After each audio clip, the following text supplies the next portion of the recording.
Halo, Matius pemungut cukai mengikut Tuhan Yesus. Di dalam Alkitab Matius 9 ayat 9 sampai 13. Setelah Yesus pergi dari situ, ia melihat seorang yang bernama Matius duduk di rumah cukai.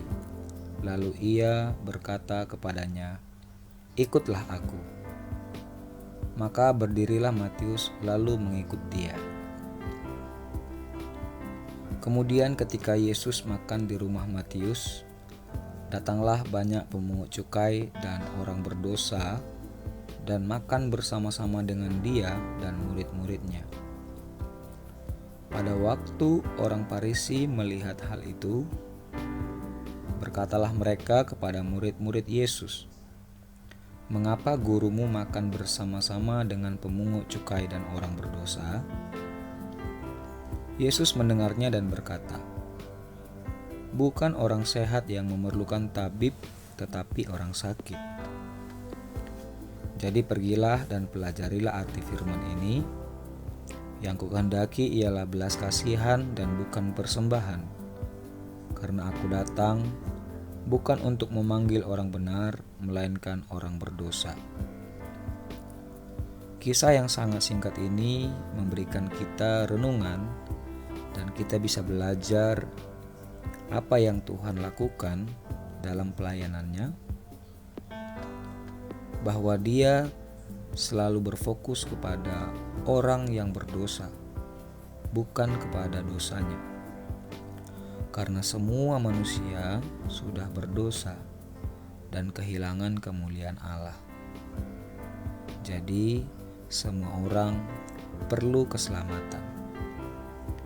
Dan tidak ada satu orang pun yang bisa menyelamatkan dirinya sendiri. Hanya Tuhan yang bisa menyelamatkan manusia. Ketika Matius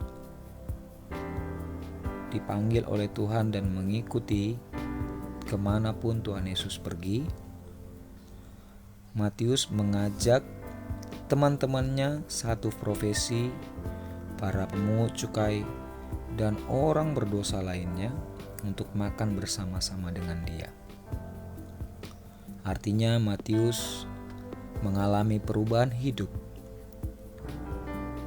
dan dia mau orang-orang yang satu profesi dengan dia dan teman-temannya yang lain juga mengalami perubahan seperti yang dia alami.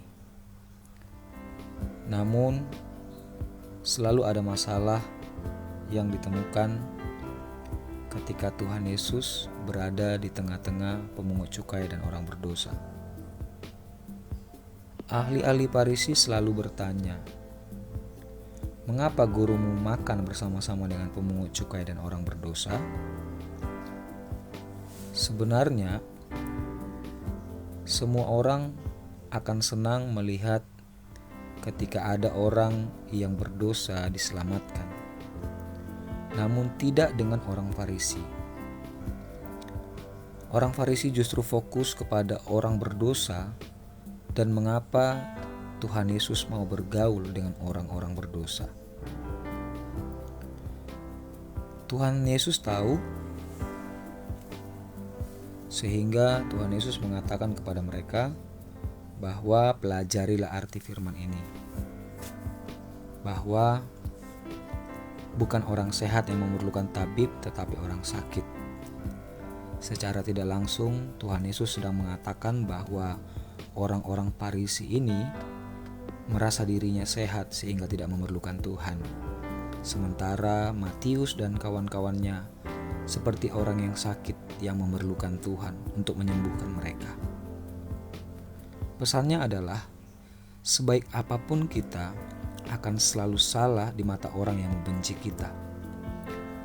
Dan sejahat apapun kita akan selalu benar di mata orang-orang yang mendukung kita. Jadi pilihan ada di tangan kita. Jadilah orang benar apapun risikonya. Tuhan Yesus memberkati.